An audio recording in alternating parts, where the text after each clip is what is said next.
চাকরি বাকরি তো দূরের কথা, এটা হচ্ছে শিল্প ইনভেস্টমেন্ট এখান থেকে চলে গেছিল একদম টোটালি।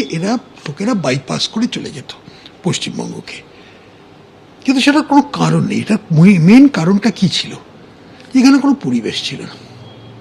এখানে লোকেদের অনুমান ছিল যে এই জায়গাটা হয়তো বড্ড ডিফিকাল্ট, এখানে কেউ কিছু কাজ করে না, এখানে লোকের বড্ড বেশি আন্দোলন করে, এই ধরনের সিন্ডিকেট, কাটমানি, সব ধরনের একটা রাজনৈতিক অস্থিরতা, তার উপর ক্রিমিনাল একটা ব্যাপার হয়ে গেছে।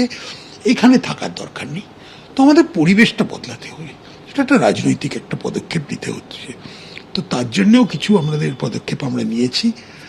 কিন্তু ওভারঅল যেটা হচ্ছে যে মানুষকে একটা আস্থা দিয়ে, মানে মানুষের মধ্যে এক ধরনের আত্মবিশ্বাস করে দেয়া, যাতে তারা লোকে বলতে পারে যে না, পশ্চিমবঙ্গ এখন is back, Paschimbanga is returned, we are part of the team. আমরা হাই ইনকাম থেকে, মিডল ইনকাম থেকে লো ইনকামে চলে গেছি।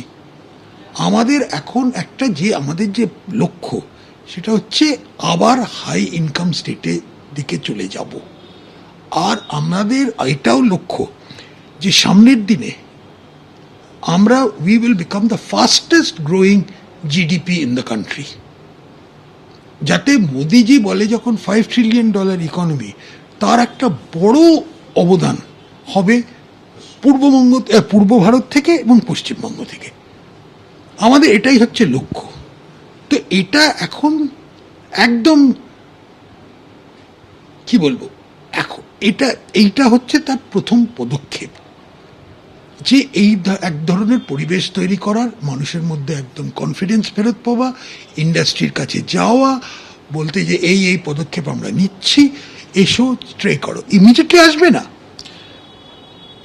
আসবে না, দেখবে লোকে তো টাকা, লোকে তো দেখেছে যে আগেও কি হয়েছে, বিশ্বজগতে সময় লাগে, বুদ্ধবাবুও তো বলেছিলেন, কিন্তু তারপরে কি হলো?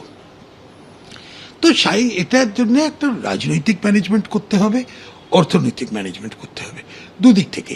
বাজেটটাকে জাস্ট একটা অ্যাকাউন্টিং এক্সারসাইজ হিসেবে দেখলে চলবে না। বাজেটটা হচ্ছে একটা রাজনৈতিক একটা বড় পরিকল্পনা, আর সেটার দিকে এটার মধ্যে একটা চিন্তাধারা আছে।